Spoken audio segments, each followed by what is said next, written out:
यूहन्ना की इंजील चौथा बाब जो 54 आयात पर मुश्तमिल है। फिर जब खुदावंद को मालूम हुआ कि फरीसियों ने सुना है कि यीशु यूहन्ना से ज्यादा शागिर्द करता और बपतिस्मा देता है, गो यीशु आप नहीं बल्कि उसके शागिर्द बपतिस्मा देते थे, तो वो यहूदिया को छोड़कर फिर गलील को चला गया और उसको सामरिया से होकर जाना जरूर था। बस वो सामरिया के एक शहर तक आया जो सुखार कहलाता है। वो उस कते के नजदीक है जो याकूब ने अपने बेटे यूसुफ को दिया था, और याकूब का कुआं वहीं था। चुनाचे यीशु सफर से थका मांदा होकर उस कुएं पर यूं ही बैठ गया। ये 6 घंटे के करीब था। सामरिया की एक औरत पानी भरने आई। यीशु ने उससे कहा, मुझे पानी पिला, क्योंकि उसके शागिर्द शहर में खाना मोल लेने गए थे। उस सामरी औरत ने उससे कहा कि तू यहूदी होकर मुझ सामरी औरत से पानी क्यों मांगता है, क्योंकि यहूदी सामरियों से किसी तरह का बर्ताव नहीं रखते। यीशु ने जवाब में उससे कहा, अगर तू खुदा की बख्शिश को जानती और ये भी जानती कि वो कौन है जो तुझसे कहता है मुझे पानी पिला, तो तू उससे मांगती और वो तुझे जिंदगी का पानी देता। औरत ने उससे कहा, ऐ खुदावंद, तेरे पास पानी भरने को तो कुछ है नहीं और कुआं गहरा है, फिर वो जिंदगी का पानी तेरे पास कहां से आया? क्या तू हमारे बाप याकूब से बड़ा है, जिसने हमको ये कुआं दिया, और खुद उसने और उसके बेटों ने और उसके मवेशी ने उसमें से पिया? यीशु ने जवाब में उससे कहा, जो कोई इस पानी में से पीता है वो फिर प्यासा होगा, मगर जो कोई उस पानी में से पिएगा जो मैं उसे दूंगा वो अब तक प्यासा ना होगा, बल्कि जो पानी मैं उसे दूंगा वो उसमें एक चश्मा बन जाएगा जो हमेशा की जिंदगी के लिए जारी रहेगा। औरत ने उससे कहा, आए खुदावंद, वो पानी मुझको दे, ताकि मैं ना प्यासी हूं ना पानी भरने को यहाँ तक आऊं। यीशु ने उससे कहा, जा अपने शौहर को यहाँ बुला ला। औरत ने जवाब में उससे कहा कि मैं बेशौहर हूँ। यीशु ने उससे कहा, तूने खूब कहा कि मैं बेशौहर हूँ, क्योंकि तू 5 शौहर कर चुकी है, और जिसके पास तू अब है वो तेरा शौहर नहीं।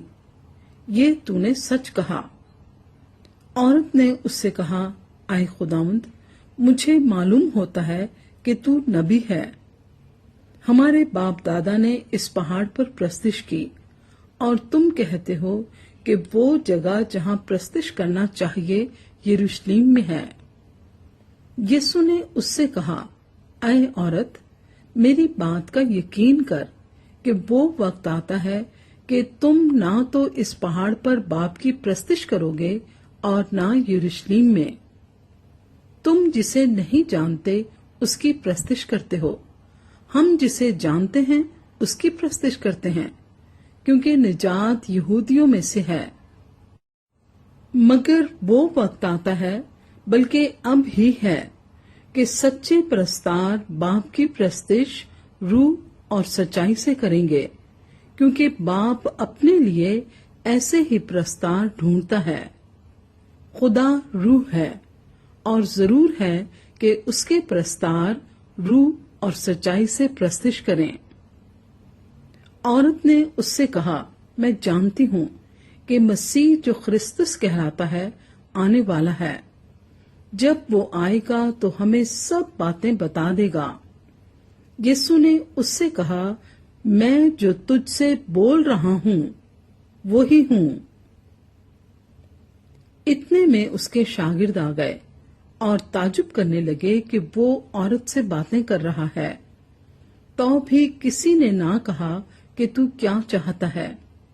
یا اس سے کس لیے باتیں کرتا ہے؟ پس عورت اپنا گھڑا چھوڑ کر شہر میں چلی گئی اور لوگوں سے کہنے لگی، آؤ ایک آدمی کو دیکھو جس نے میرے سب کام مجھے بتا دیے۔ کیا ممکن ہے کہ مسیح یہی ہے؟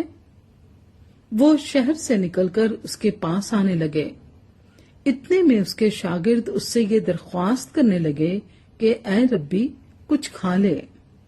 لیکن اس نے ان سے کہا، میرے پاس کھانے کے لیے ایسا کھانا ہے جسے تم نہیں جانتے۔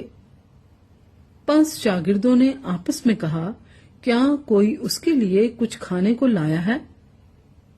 یسوع نے ان سے کہا، میرا کھانا یہ ہے کہ اپنے بھیجنے والے کی مرضی کے موافق عمل کروں اور اس کا کام پورا کروں۔